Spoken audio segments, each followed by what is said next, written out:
Hello and welcome to Console Shock, Retro and Modern Gaming Chat with me, Trev, and as always, Stu. How's it going, Hi there, Stu? Trev. How are you doing? Yeah, not too bad. I've had a bit of troubles with our streaming software, but Yes. I think we're safe. I don't want to talk too soon. It's weird. It's not the first time this has happened. We've been using. I know. I was quite surprised. Yeah, It's worked every time for the last sort of 70, 80 odd episodes that we've done it on here. It's just it sounds like it's click the button and away we go. So I was sort of quite surprised when it's like, I'm having problems with it. Errors are coming up. I think, oh no. And it's when everything works every week, you don't quite know what to do. But we've managed to sort it. Yeah, Trev. Well, we managed to do a workaround, but yeah, we used to use something called Hangouts, Google Hangouts. On whoever remembers, well, Google Hangouts isn't that old now. They shut it down a couple of years ago, I think. Only more than that, before the pandemic, actually. Yeah, but Google Hangouts. There used to be something called Hangouts on Air, and basically you would create a meeting almost like you would in Teams or Skype, and invite someone. Either it's obviously me and you a lot of the time, and a guest. And then that would then stream directly to YouTube, and it would save on YouTube. And then I could then take that, what's been saved on YouTube, and edit it and put the music at the beginning and do the stuff that we do. And then they shut down Hangouts. And I was like, oh, crap, what are we going to use now? And then there's this thing called StreamYard started, which is basically to fill that void. And it's been perfect. But today it just kept giving me an error when we were trying to stream it to YouTube. Obviously, there was something not working in StreamYard talking to YouTube. It seems happy to do what we're doing now, which is just recording to a file. But anyway, this is fairly uninteresting. Anyway, people don't want to know about this. Peek behind the curtain. I think we're a well-oiled machine. We're in a studio with professional mics, like the Howard Stern show or something, or no BBC One breakfast show or something like that. Trying to think of what the most professional sort of things would be, and they're not two very good examples. But yeah, we really aren't anything like that, are we, Stu? We're not. No, and we're proud of it as well. But you guys still listen to us for some reason, so it can't be that bad, right? Exactly. Tell me it can't be that bad. You're not filling me with much confidence here, Stu, with your very short answers. No. I think people like this. This is what they like. They like that grittiness. Yeah. Something, isn't it? Yeah. Exactly. Well, talking of guests and having them on, obviously it's something we like to do as often as we can. And we have another guest on today. So it's someone that we've had multiple times over the years. It was going back to actually the very early sort of moments of Console Shock.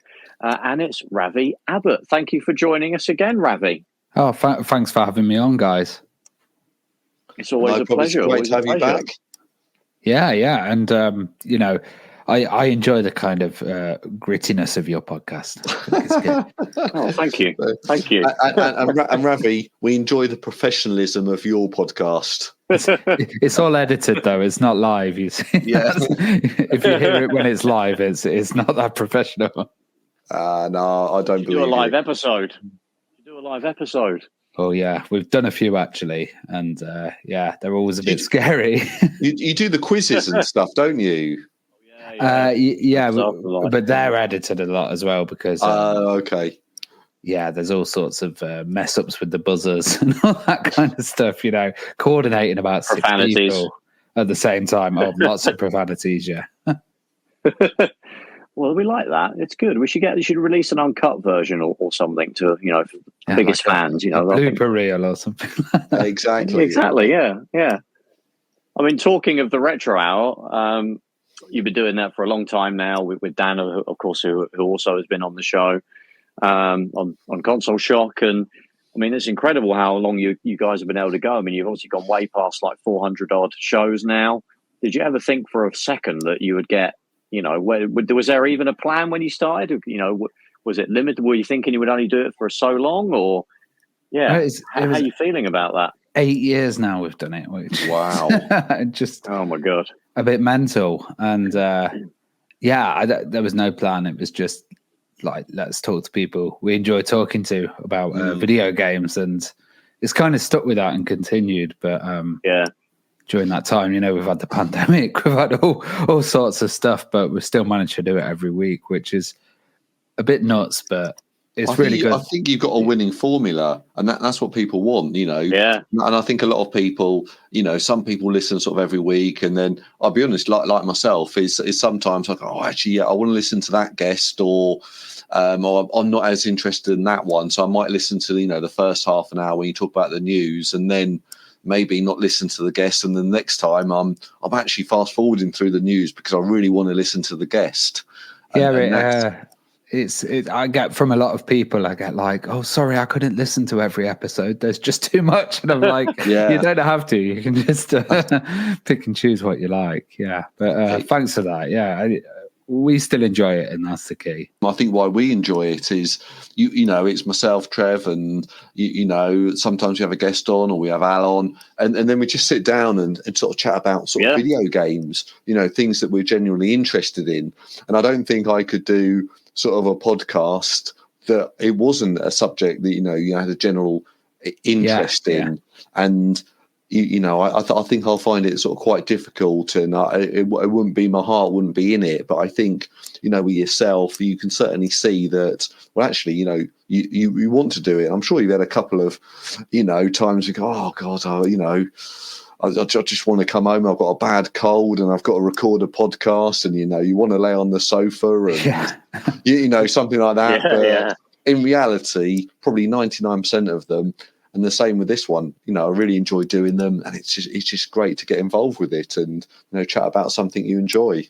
When you haven't done a podcast for a while, do you guys get like an itch, like, you know, a kind of like, oh, nervous energy where you want to get a podcast out? You know? I think we start messaging each other. I think we go, oh, do a podcast this week, and then Trevor will go, oh yeah, Tuesday or Wednesday, and then it's like, we'll do it, because I think you as sort of talked about earlier, you know, professionalism of your podcast is, you know, they come out every Friday, and you know, they've got more of a structure.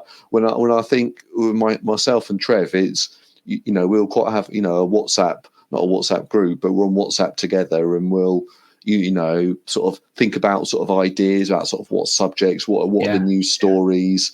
And then we do appreciate that, well, actually ours are, that they'll be recorded today, and this one might come out in sort of 5, 6, 7 days time. So they can't be, oh, did you just see the news that broke? Because at the time it's actually released, it's kind of like, well, everyone's talked about that and the story's developed. So it's more like general trend. We record trends on a Wednesday. And, you know, then they'll do all the good announcements on a Thursday. We'll put it out on the Friday, and everyone's like, why is that not in the show? I think we try and keep it simple. You know, we don't, I think that helps with the longevity thing. When we've been doing this, I think the audio form of the podcast is, you know, sort of 7-8 years. And we actually started in 2013 when we tried to do the video version, which obviously was difficult to keep up. And when Al left for Canada, we talked before, didn't we, before we jumped on to record, that it's difficult to, the amount of effort required to edit a video is monumental over an audio version. But we don't make it too complicated. We just do a couple a month. You know, we don't really even give a time frame.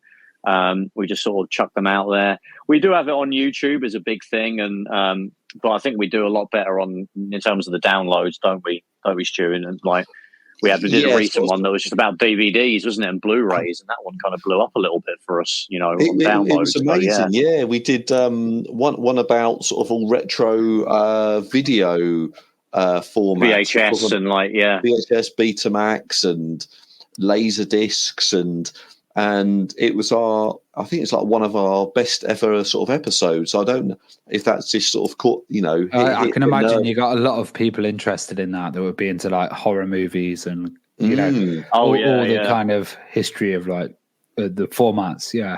I exactly the same as with us as well. We just plop it on YouTube, and it goes out on the audio streams as the main thing on like, you know, Apple and Google Podcasts and all of that kind of stuff, Spotify, and that's where we get all our listeners. So, you know, I think we get about 2% or something on YouTube, and everyone always goes, "This shows no one's listening to it. It's really underrated." Well, and we're like, it's on the main, main audio feed. If you've got YouTube and you don't pay for YouTube Premium, and then you listen to a podcast on your phone, you've got to keep your phone on, the screen you've got to lit keep up. it open, haven't you? So I listen to loads of podcasts through YouTube because I've got YouTube Premium.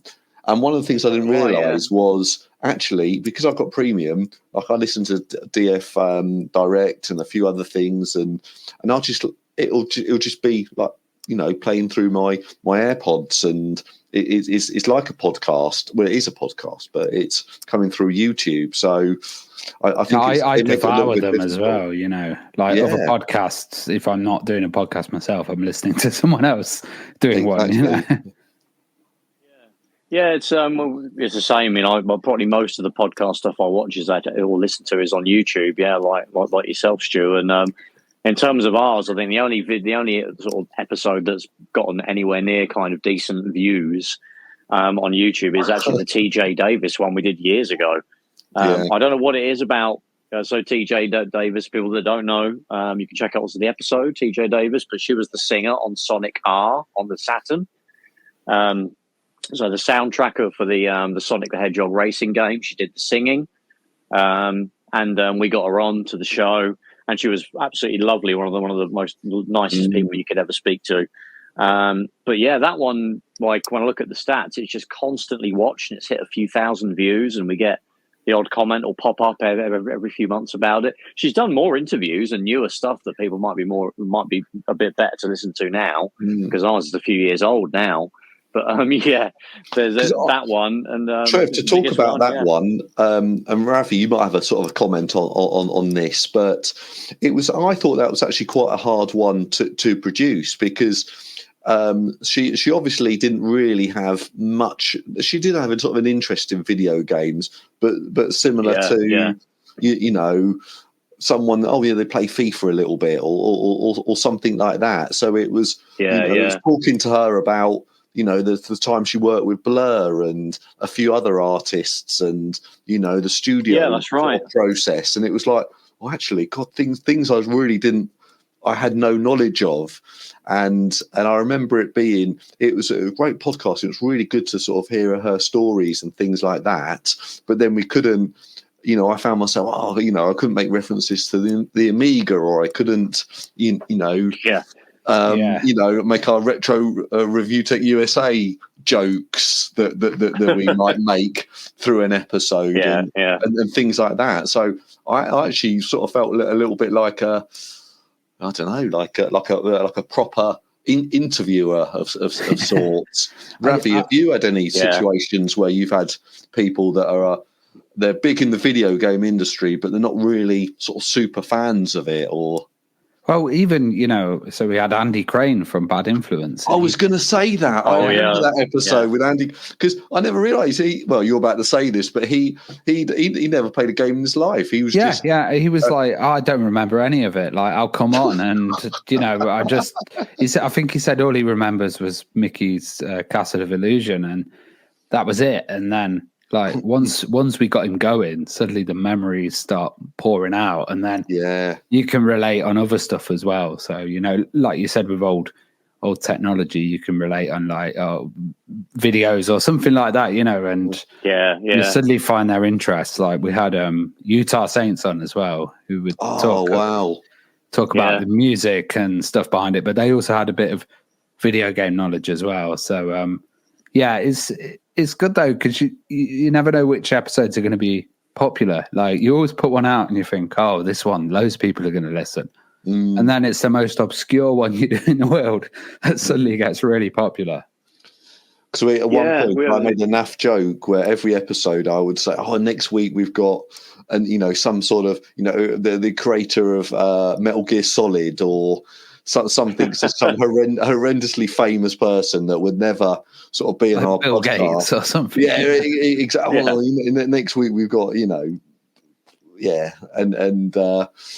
and it would just. I think I don't know what I'd do if I had a sort of a guest of that caliber on. Really, sort of quite the questions that we would ask, but it'd be interesting. Yeah, we've had some good ones, like ones that I thought I wouldn't be able to get on. I mean, TJ Davis is actually was a good one.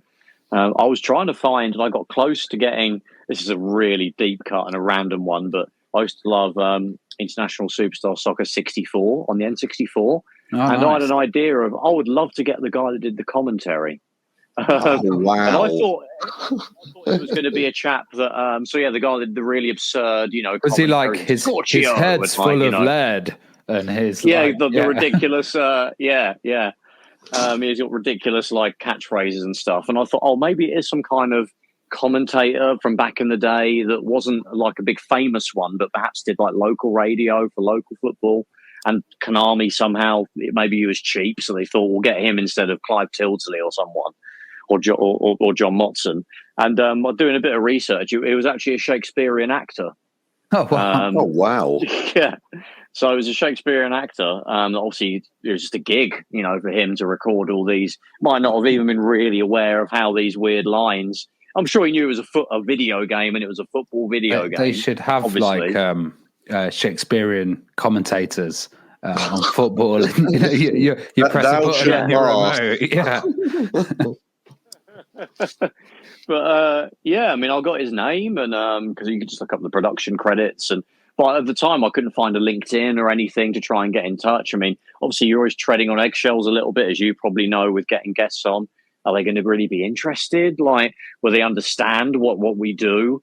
I mean, it's like I said, it's a bit of this is something that he would have done in the 90s. Is he retired now? Is he still alive?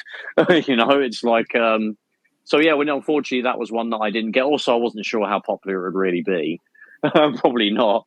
But that's one I might try. I might try again. But yeah, that was one that was kind of an obscure one that might have been interesting. It would have been a good insight into what it's like to record commentary for a sports game generally, especially back in the 90s when it was still relatively new. And, I don't know if he went to Konami in Japan or they did it in London or something. Or in a cupboard or something like that. In a cupboard, yeah. Went to his house with a mic and just did it. I'm sure it was probably quite cheaply done in those days. But yeah, it's interesting trying to catch people to get on your podcast. But I mean, with regard to also, we know about the Retro Hour, but you've kind of ventured outside of just doing the podcast. We've talked before about the magazine, which has been incredible. The success that you've had with it and how it's still going. It's going from strength to strength, really. And that is, of course, Amiga Addict.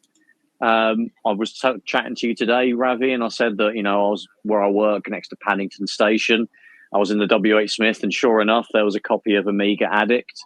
I was actually in Westfield Shopping Centre in White City a couple of weeks ago. I saw a copy in the newsagent in there. So it's completely like, it's clearly at the level that some of the great magazines, Amiga mags of the 90s were in terms of, visibility out there. It's still how do you going. Feel about that? Yeah. I only write a few articles on Amiga Addict now. I did do the feature last one, but the team are like the main drivers behind it. So like Pixels at Dawn, Jonah is running it as well. James, we've got there's a lot of people that you don't know about that are behind the scenes doing layouts and stuff. And, it's that they're really pushing it and picking the themes and stuff and sorting out all the stuff like international postage and subscriptions and all the kind of, the running of the magazine to keep it going. Yeah. And I think it's amazing, really. So there was a magazine called Amiga Active, and that was the big commercial one that was, it was kind of formed after CU Amiga collapsed. That was like the last one, wasn't it, really? Yeah. And we've now beat the print run on that. So we've passed Amiga Active's print run. So we're on issue 29 now, 28, and 29 is the next one. And I just incredible. Hitting issue 30 is just going to be absolutely bonkers. No, I mean, it's funny when I think about another magazine, Retro Gamer, and like the first issue of that, which I bought, it was sort of the current generation of consoles when that came out was the PS2. And all the nostalgia in that magazine was for like, Spectrum and Commodore 64. So people are still nostalgic for those. But I remember seeing a cover of a recent issue of Retro Game, and it had the PS2. We look at the legendary, classic system. I was like, it's just crazy how long that has been going on for now, that the consoles that were relevant when that started are now retro enough for Retro Gamer to talk about them. So, soon they'll be putting the PS3 and the Xbox 360 in there, and it'll be incredible if you guys manage to get with Amiga Addict to a point where maybe you could surpass Amiga format, in terms of how long it went on for, I wish, it's quite a tough thing in the magazine market at the moment, because costs are going up with absolutely everything, as they are with other stuff. So we did have Pixel Addict, which was in the shops as well, and we've just had to withdraw that from the shops because it wasn't doing as well as Amiga Addict. It's still available online though, but the prices of stuff, we're hoping stuff changes, but with inflation and recession and stuff, and a very kind of dwindling magazine public as well, it's tough to maintain it. So I'm amazed that it's in such a good place at the moment still, and people subscribing really help as well. That kind of like consistent subscriptions for many issues. Yeah, that income is the lifeblood, isn't it? For any magazine, I would say. But when I go into a magazine shop, I see so many niche things. Like there's about 12 train magazines. Yeah, like Model Train World. There's enough people supposedly to support all of them. There must be just as many for Amiga stuff, So yeah. Unfortunately, I just think it's. I don't know where I live. The WH Smith's is really the only place to sort of buy magazines from, and sometimes you go in there and it is quite sort of dire, and and I do worry. And I remember when I was younger, it was part of my sort of journey home was to go into John Menzies and read the magazines, and before I got told to get out, and are you going to buy that? And I'll sheepishly sort of walk out the shop, and it's certainly not that anymore. But I'm sort of trying to think of other sort of streams of sort of income, and things like the sort of version of sort of Patreon, I guess, where the magazine and the articles will be sort of delivered to you sort of via email. And so there's Amiga Future that does that, which has been going for even longer than us, and they're based in Germany, and they have like an English print one as well, and they have a kind of digital subscription, which is a quite a good way of doing it as well. But I found the mad thing with Amiga Addict is that not many people know that it's also stocked in Ireland, in Eason stores. Oh, cool. And it's in America as well, in some of the Barnes and Noble and stuff. So I went over to Ireland and I was like, what? It's in the shop there. So it's pretty mad to see it in those spaces. Oh, that's there's been great. There's been a bit of a, I won't say a flood, but there's been a few of these sort of retro catering, magazines. There was one called Ninty Fresh, which was an independent Nintendo magazine. I think that's actually closed, unfortunately, but that went for a little bit. There was Sega Powered. I think Fusion Books has now created a Sega one as well, so they've kind of teamed up and created a new Sega mag.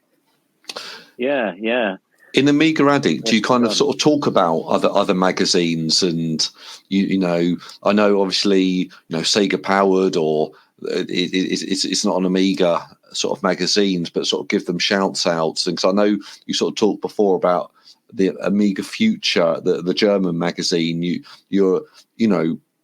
You talk about them and they talk about you as a sort of a joint promotion type thing. I know that sort of goes on the background. Like we did an article, I think it must have been in one of the early issues though, but it was like every single Amiga magazine available at the moment. And it had, like Passion Amiga, which is Italian as well. And then K&A as well. I think that's Polish. There's and I think there was some ridiculous amount, like 12 or 13 around the world currently going. So yeah, I think that's something that we could revisit again, though. Yeah, because I think even since the first issue, there's probably been a lot more that have arrived, you know. Yeah, I mean, it's difficult to have an Amiga magazine and be viable. Obviously, you guys have been able to do it, which is so important. But you know, we've seen things like the official Xbox mag and PlayStation magazine and Nintendo, which are presumably magazines where the readership could be millions. You know, in theory, you're never going to get that many people. But they've struggled, you know, and a lot of them have gone digital only or they've stopped. Like magazine I used to quite like, Macworld. That went digital only about 10 years ago now. Yeah. Micromart disappeared as well, and I loved Micromart. Yeah.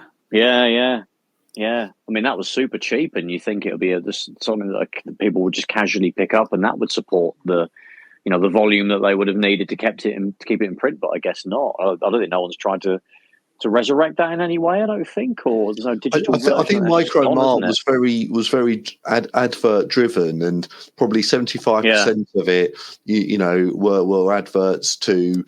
It was. You know, companies sort of selling, you know, graphics cards and memory and you know, bits and pieces, and I think the actual content of the magazine was never maybe the sort of the biggest seller. It was actually more the adverts, really. And ads, wasn't it? The sort of they had that as well. The second-hand adverts, yeah. There's luckily a mini like Amiga industry, so you know we're getting quite a few adverts, but also a CEX advertising in this as well, which is pretty cool. Oh, wicked. They've been like a long-term advertiser of Amiga Addict, which is amazing. We just approached them and they were like, okay, yeah, like wow, okay, cool. I remember the fact. Ironically, don't have any Amiga.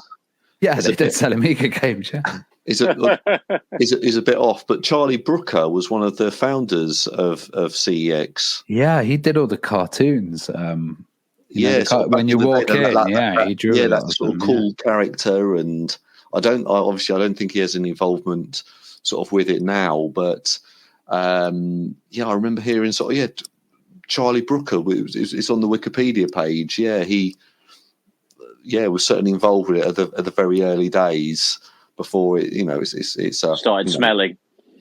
Yeah, I think maybe it smelled more at the beginning. I think. Yeah, Larry Bundy, of course, coined the when he was on our podcast, sweaty vinegar. The smell. Obviously, Ravi, you don't want to say anything bad about CEX. Obviously, they're your sponsors, but I think you know what we love CEX. No, I'm always in there. I go in there all the time. Yeah. When I bought some Blu-rays, I bought some Blu-rays in there because we actually talked about it on the podcast because they've just started their own repair service. That's talked right, about that recently, and and we said it smelled a bit. It's true, you can't deny it, but But yeah, it's one of the destinations I go to look for games, you know. Yeah, definitely. That repair service, because it's like it's got, you know, you can get an Atari Lynx repaired. I'm like, what are they really? How are they going to do that? Yeah, it's like, the caps are gone.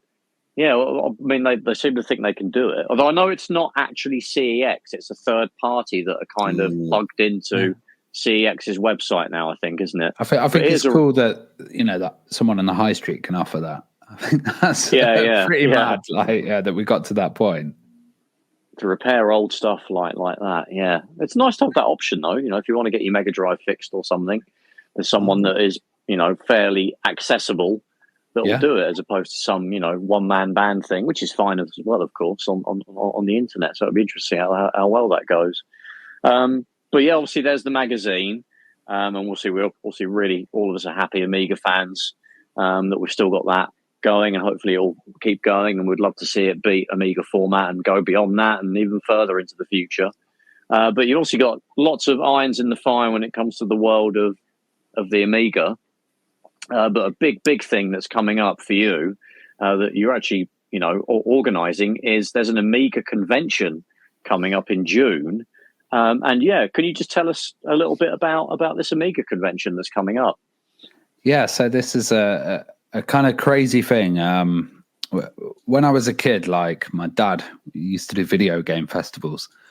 So one was called Screenplay in Nottingham, and that was it was the first festival where, you know, Matthew Smith had kind of been found and came out of obscurity, and they did a live interview with him. Willie, and they had Warhammer Online, which was a Climax Studios, and it was cancelled and stuff, but they had previews of that. The Dreamcast had just come out, so that ran from 99 till 2005. Oh, wow. I was like a little kid running around there, and I absolutely loved that. Well, that must have been great having access to all that as a little kid. yeah, it was good fun, and of course I put Amigas in there as much as possible, and that then turned into Game City, which was like another big festival that then became the kind of national video game arcade, it was called, in Nottingham. Right, yeah. And then that moved to Sheffield afterwards, and now it's the National Video Game Museum. So it kind of like different people came and took over, and it morphed into something else. And I kind of love that, and I've always worked in events. So for years I'd gone to like Amiga shows, and I was, I was very young when they were around. So they did, the big ones. I went to the big Commodore. I think it was World of Amiga 98, and like the Olympia and like all the various London ones they used to do. Yeah. They were in London, and I was about 12 years old or 11. I think I might have got. I went to. I think it's World of Amiga. I want to say Earl's Court or Olympia or somewhere. Yeah, that sounds right. And I remember they filmed an episode of Games Master. And it was the not the Dominic, it was the other guy, Dexter Fletcher. Dexter Fletcher. He was on the stage presenting an episode of, it wasn't an actual filmed one, it was just like an event, and people got up on stage, but there was so much Amiga stuff there, and I thought, wow, this is coming from a small town as I did, it was wow, this is brilliant here. All these games, all this great technology, and everyone's into the same things I am. And I think that's the only one I sort of really went to. But I remember thinking how good it was, and that type of thing. They still don't. Well, I guess they do them, but not to quite the same extent. Yeah, well, I went probably after you, because I was there when it was all just starting to fall to bits. So I went to the kind of last one, which had a big air of a disappointment over it, but still people still had the faith, and they were trying to. I think there was Amiga were trying to shove these new Power PC chips in and stuff, and then the chips never arrived, and there was all kinds of... the Amiga 1, I think, wasn't it? These were like turbo accelerator boards that you put in. Phase 5 and all stuff like that. And then I kind of totally disappeared from the Amiga world, and I was just young, I was being a teenager, and then years later, it happened. I came back, and I went to one in Bletchley Park, which I think was a VCF UK. And they had like this one Amiga tent, and that was absolutely rammed. And I think it was that Amiga 1, that was the one that they launched then. That was a bit of a failure, I think, wasn't it, ultimately? Yeah, they're quite X1000 or something like that. It was quite it was quite good though, because there was quite a bit of a community there. And then there was like a VIP lunch in Peterborough that I went to as well, which was meant to be kind of a VIP lunch, but then it just turned into like loads of Amiga people just going mad and drinking. RJ Michael was there, being really energetic, and they had, it was really good fun, that was. And then there was like hardly any big Amiga shows in the UK. There was the user groups that were doing great smaller shows, and Workbench was one, Swag. And they did a really good job with those. I enjoyed those. But I then went to Germany and went to the Amiga show there. And my God, it was like the 90s all over again. It's giant, absolutely huge in this warehouse with they had a music night on. it was just absolutely fantastic. Now I'd gone there for a couple of years because I think the German numbers, there must have been about 1,000 people there or something. That's amazing though, isn't it? That's really good. Yeah. It's absolutely bonkers, yeah. And like, I think it was maybe because of the location as well, because you had people from Poland coming, the Netherlands, all over Europe, just all culminating in this mad Amiga party. Yeah.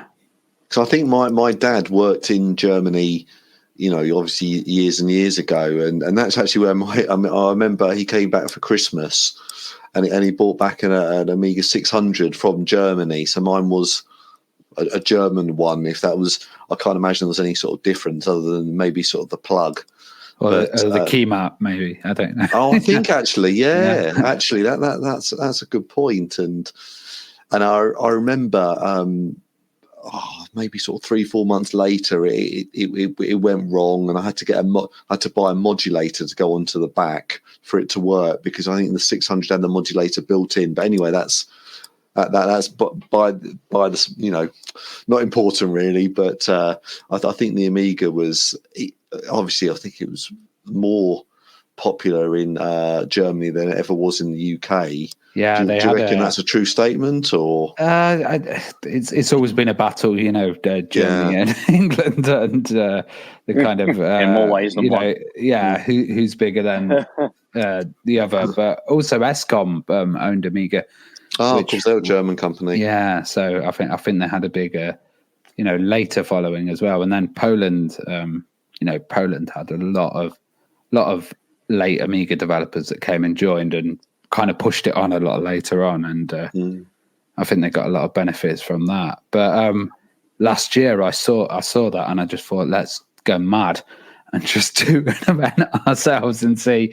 I thought, there's so much going on with the Amiga at the moment, like hardware, and we've just seen the people buying the magazine and the amount of software coming out. I thought, if that can happen in Germany, I could do it on a smaller scale in England. Yeah. And well, saying that, I remember last year watching RMC's videos about it, and I was like, wow, this actually, to me it looked amazing, with all the sort of things going on and all the traders there, and it looked like I imagine this year you've, it's not sounding negative, but you probably learned of what worked well, what could you do better, and you've probably, this year's probably going to be twice as big as last year, and last year looked amazing. Yeah, so I've worked in events for a decade, so I've got a lot of connections with that and stuff. So insanely, last year I decided to do it in 6 months, and that was from booking the venue and then starting it all, and it was a great success. Everyone absolutely loved it. But I also think, stick to that format this year, because people love the format, but fine tune it and, get increased capacity and stuff. And seeing I've had a year to plan this one now, it's a lot more organised. Yeah. Did you have phone calls from Nottingham Forest to see if to try and get you to go and do it at their stadium, or? You know what? Notts County, I was just looking for venues, and Notts County, they were really good, and they didn't know what the hell it was. They were I had to explain what the computer was. They were like, what is this? And they didn't get it. But then, once it happened, they totally got it straight away. And now they're like, yeah, we know. And it's a booking that they really look forward to as well, because it's something different, Usually bookings, they get school proms and stuff like that, So well, the point is, it's in the middle of the summer, so no one's going to be playing football there. Yeah, and just for everyone, it's in Meadow Lanes, Notts County's sort of football ground. So yeah, the oldest football club in the world. Oh wow! Yeah, and the thing is, they've got all the facilities as well. So they've got food, bars, car park, all of that. So actually, these kind of football stadiums are really good for a kind of convention or event like this, because it's already able to handle a lot of people. They do it week in, week out. I've heard that Notts Forest are actually going to organise an Atari ST convention to run the state of play. So, well, I'm a Forest fan anyway, so I have to keep that hush at county. Yeah.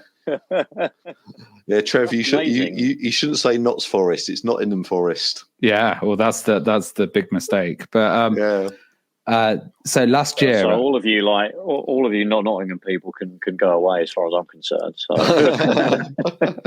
we'll start going on to football. But, so last year we did 2 suites because I was just kind of starting it, and these suites are quite huge, big rooms, and we had one as like the trader hall with a talk stage in there, and then we had another one as a community space, which is a kind of unique thing for the event, because sometimes you go to these events and it's just people selling stuff, like the video game markets and stuff. I wanted to have a space where people can jam and bring their machines and just kind of chill out and have a laugh and create things as well. So we had those two, but then this year we've bought a whole new floor upstairs, and that's enabled us to move the talks upstairs so we can expand the trader space, but also have a little gaming zone up there as well, and have a stage, and cool, do it a bit more kind of professional. But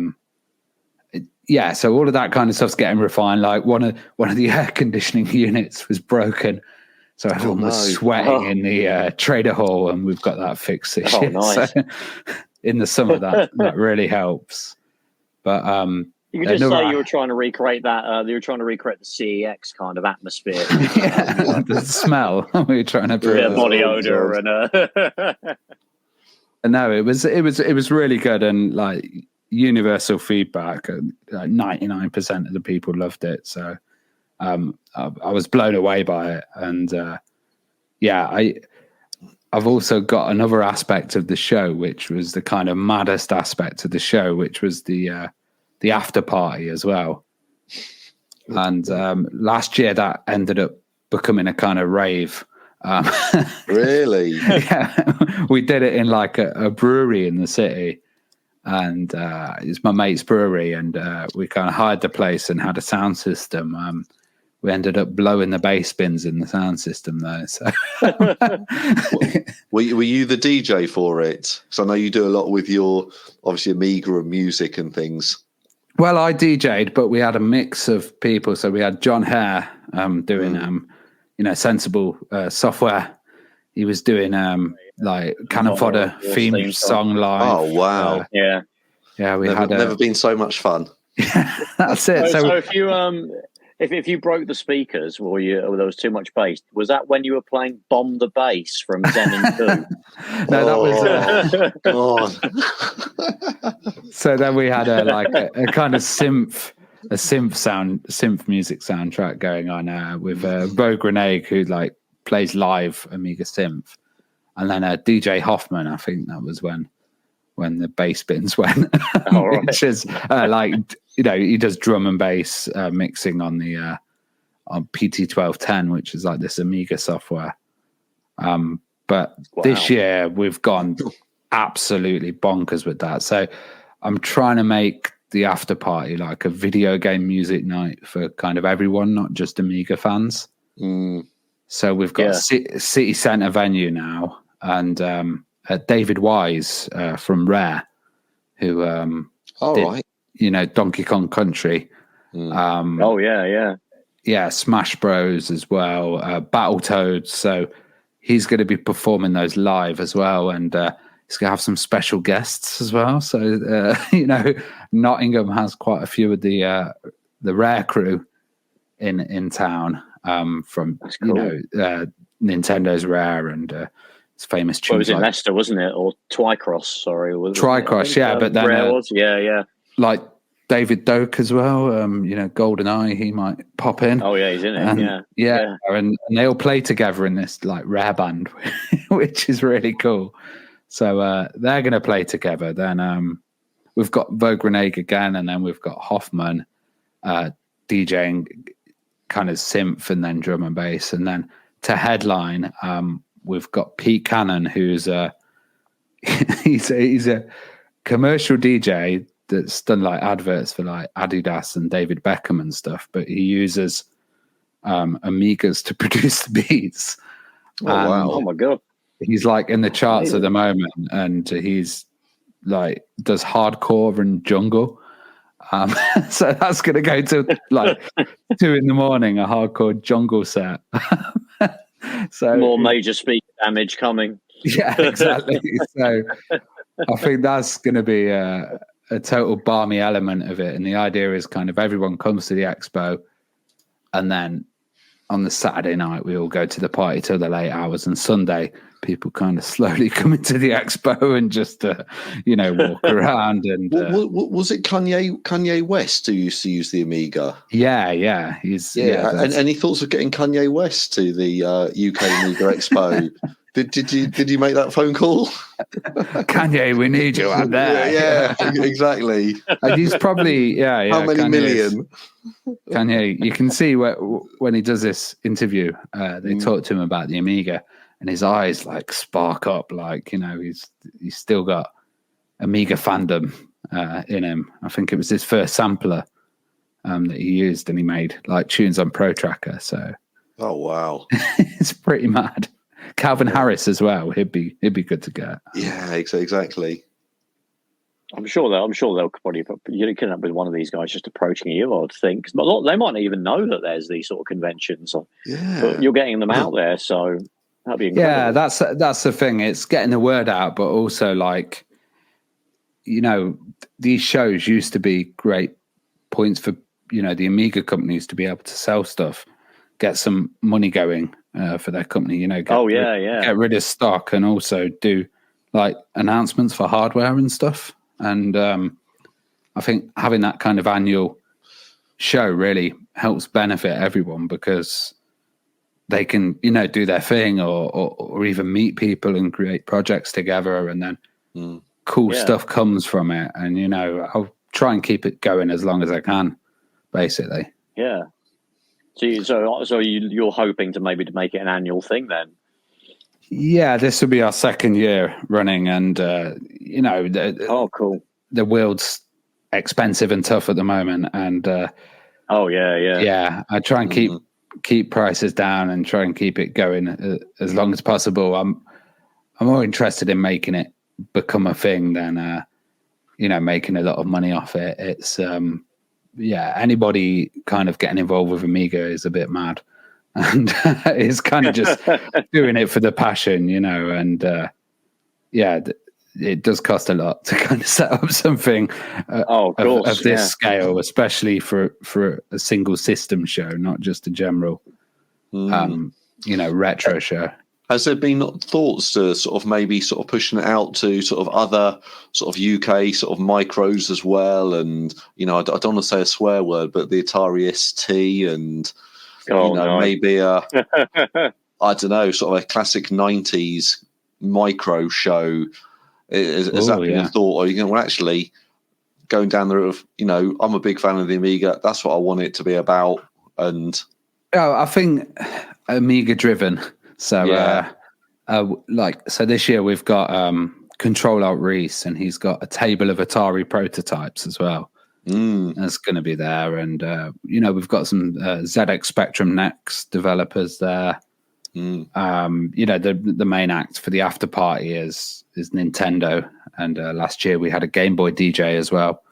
Oh wow! Harley likes music, so having other systems, because there is that crossover. We've got a few stalls there that sell non-Amiga games, and they do really well as well, because people have that like crossover, and I'd love to embrace more communities and systems and get them involved with it. Turn it into a wider thing, but always have that kind of Amiga core, the Amiga madness driving it along. Well, the Atari ST had TOS, which was its operating system, system, and obviously, sometimes Amiga fans would refer to Atari ST fans as tossers. So you could have the Atari ST convention called Tossers UK. I don't know if I'd be able to sell that. Tossers here. All tossers welcome. Yeah. Yeah, maybe you could start that. You know, I think it's quite nice as well because there is a bit of like jibbing and kind of humor between it, but most of the people there have both systems. Like I'm sitting here at the moment and I've got an ST on my table and I've got an Amiga. It's and a Mac actually. So all three of them. We've got 4 Atari STs. We've got 4 Amigas and 4 Atari STs. Wow. So yeah, I only use one. Well, they were very cheap when I got them. The ST had never. Well, I don't know what the sort of prices are now. Obviously, I needed to buy one, but they haven't really. Their value is obviously nowhere near as much as an Amiga is. So when I picked these up for like 20, 30 quid each, and got like got a floppy drive emulator installed in one of them, which is the one that I use. And yeah, it was a fraction of the price of what my Amiga 1200 cost. That ended up running hundreds of pounds. Yeah. But yeah, that's just the way. I think like the Amiga's a bit really like pushing it with hardware and stuff that's coming out, but a lot of it is now becoming cross-compatible with the ST as well. So like the Vampire cards, they could also do an Atari mode. There's games like Dread, which came out, that FPS. There was a Atari port for that as well and stuff. So they can help benefit each other by just kind of pushing it. And I think it's really cool that people are spending their time developing games and hardware for the Amiga, because for a long time there was nothing. It's like a desolate desert for when Commodore went, it was. Yeah. And it's probably need someone to write some articles for an ST Addict supplement in an issue of Amiga Addict. You can just give us a shout. I can help out. We did Amstrad Addict. Amstrad Addict recently, like a special edition. So I remember seeing that. Yeah, how did that do in the end? That's a cool idea. Really well actually. And I think those little special edition magazines are a good idea. So you might see ST Addict at some point. Wow, that'd be cool. Although the ST fans will be loving that. So yeah, obviously we've covered a hell of a lot of ground with the Kickstart convention, Amiga Expo. I mean, as we're sort of coming near to the end of the show, is there like a top 3 or top 5 even things to look out to go there for, in your opinion?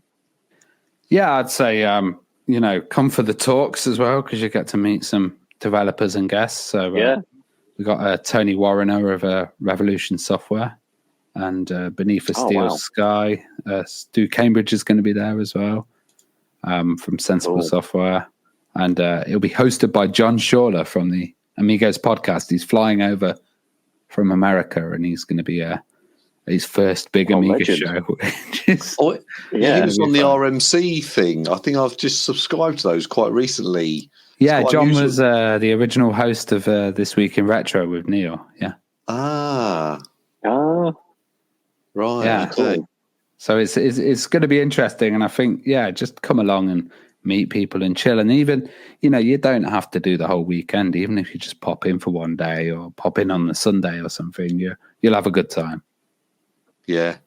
I can see as well. I mean, one thing. I mean, the whole thing is is awesome in terms of things that would interest me. But retro games have a presence there. So, are we going to see the fabled full-size Amiga, or are they keeping that under wraps for now? I'm hoping to get Retro Games Limited there as well. Yeah, it's tough getting kind of all the companies there at the same time, but hopefully I will. I've got I think there's going to be about 3 systems launched at the event or something. Oh, wow. So hopefully it's going to be a lot of news getting kind of generated from the event. And I know there's talk of like prototypes of new Amigas and stuff as well. So I've got to keep a lot of it under wraps, but yeah. Wow, that's amazing. And also, obviously, you've already done it a couple of years, and hopefully it's going to be, a yearly thing, and it will go on, for a long time, we all hope. Has there ever been some thought into bouncing it around the UK, like, Milton Keynes, or further up north, or further south, or is that something that's crossed your mind at all? I have thought about doing a southern one, but I think like bottom of Wales would be a good spot to kind of do an event where there isn't that many. Yeah, and then you're kind of hitting that whole southern group as well. But I think I'm just going to take it one step at a time. Just do this annually every year. But I think that's a nice idea. I think Nottingham is easy enough to get to, isn't it? It's sort of in the middle of the country. Place, I would say, isn't it? Yeah. I think it's a great place. And if you're flying in from like Birmingham or Manchester or something, it's not far to get to. Even London, it's like, on the awful trains, it's probably 2 hours, So, yeah. From a selfish point of view, we would obviously love a London one, but I can imagine every kind of event hall would be extortionate, really. Unless you did it in some kind of town hall or in a field. That's the problem with London. I remember Play Expo did their big show in London, and they only did it once because I think it just wasn't worth doing it. With the days of getting that many people to the NEC and stuff for retro are kind of gone, I think. But these niche events it's getting somewhere like maybe one of the football clubs on the outskirts of London could be good. That might work. Charlton Athletic, but I don't know if I can get you a discount as I'm a fan. But they've got a pretty good. They've got pretty good facilities there. I know. I've been in the supporters club and all of this. Anyway, we could talk about that another time. Well, there's a market for us to do one in London. Then, Stu, should we do one? Oh God, yeah. Well, there's RetroCon. There's RetroCon. If you don't know about that one. Oh, I don't know. In Greenford. Oh, let me just check the date. Yeah, I think they're coming up soon. Actually, RetroCon, and that's like they've been going for about 3 years. We do have the London retro gaming market, don't we? Which we've both threatened to go to. I've been Retcon. That's it. You've been to it. Yeah, no, I've been to that one. The gaming market, yeah. Yeah, let me just try and find this. This is Retcon, and it's in Greenford, and they're really nice guys as well. They've run their event for years, and it started as like a little Amiga group, and it was like a little Amiga and Apple group, and that's on the 18th of June, actually. Oh, so a few weeks before yours. Oh, I think this is 2022, so I'm on the wrong website. But you should check out theirs anyway. 15th of June, Retcon, and your event's on the 29th of June, isn't it? Yeah. Greenford Computer. Do you know what? I've heard of Greenford Computer Club. Yeah, they're really nice lads, and it's a small event, but you know what? It's like got a load of heart. That's it, and you can go and chat to people, and it's. If you're in the kind of London area, then that's a real good place to go. Yeah, like you say, Stu, you've been to the market. I mean, that's literally just people selling stuff. So that's it. That's it. And to be honest with you, that one's almost a little bit sort of too successful for the point of it is sort of so busy with sort of people and. Yeah, like a hotel or something, isn't it? I think. It's in a hotel near Russell Square or somewhere. I believe. Yeah, you can't move in those sometimes. Exactly. Everyone's going for the games, like you can't move, and you've sort of got to squeeze between people, and then you look in one row, and it's difficult to get to the next one, and I remember there being a sort of a big queue to get in there. So it was a really sort of successful event. From that point of view, there's some amazing games there, but this RetroCon, this does look like a sort of a smashing sort of event, and it's I'd say it's more kind of computery based. It's got the video game stuff as well, but they have guests there as well, and it's quite good fun. They've got the Oliver twins coming along as well. I'm on the website. The Oliver twins. Quite a few people here. Yeah, and cool. I think that's what the events have started to kind of move into. Like, during the pandemic and stuff, a lot of people with their events, they started buying arcade units and kind of. I noticed a lot of those arcade bars started popping up in places and stuff. And and I think video game markets as well have kind of started popping up as well. So well, that's it. It's a lot of people can't afford to. Some of the shops that used to sort of be in London have now sort of closed down, but the people are still trading. And you know, sort of talking to some of them, you know, their shops might make, you know, £200-300. I don't know what they make, but you know, quite a reasonable number, you know, to tick over. But at these great big gaming fairs where, you know, people come there and, you know, that could be like a month's takings in one day. So I was in London and I was shocked at the amount of like no retro shops there were. There might have been ones that I've missed, but you know, I was kind of looking on a map to try and find some. Yeah, there isn't many. I mean, the only ones. Game Focus closed down back in the day. I've got to mention PlayNation Games. I used to be one of the owners of down in Croydon. I believe that's still going, and you know, Dan does a great job there. But I think there's one in Tooting which is sort of closing down sort of very soon, and basically CEX is your main option. CEX really, and it's the same in Nottingham. We've got one called Parallel Universe. That's kind of a mix of action figures as well as like retro stuff. But then I go half an hour on the bus to Derby, and they've got two really good ones, Retro World, and there's another kind of like pawn shop CEX style place, but that's all focused on retro games. So there are a few, but they're all kind of like a really good one in Romford around the country. Yeah, Romford video game. Yeah, but sadly in Nottingham we had one called Playtime, which was like our independent one, and that went like before the pandemic. You know, that's a shame. There is that. We've got about 3 CEXs, you know. We've got tons where we are. There's like a quite I don't know if it's famous. It kind of feels like it's famous, but there's like an old school toy shop in Leicester, I think, and they've got a big YouTube channel. And he's got action figures from the 80s and 90s. I would love to go and visit. Like I said, I'm from Leicester, but I don't really go up there. But we've got these days. But yeah, in Alfreton we've got a VHS rental store. What? Oh, wow, that's incredible. And they're doing like, it's for like horror film fans as well and stuff, but they actually have a VHS rental service. It's mad. Like, I've still not visited, but I've heard about it. I really. So really that can't be the only thing that they do. I think they open like a couple of days a week. Right. And they just do a VHS rental. Oh, man. Obviously works. Yeah.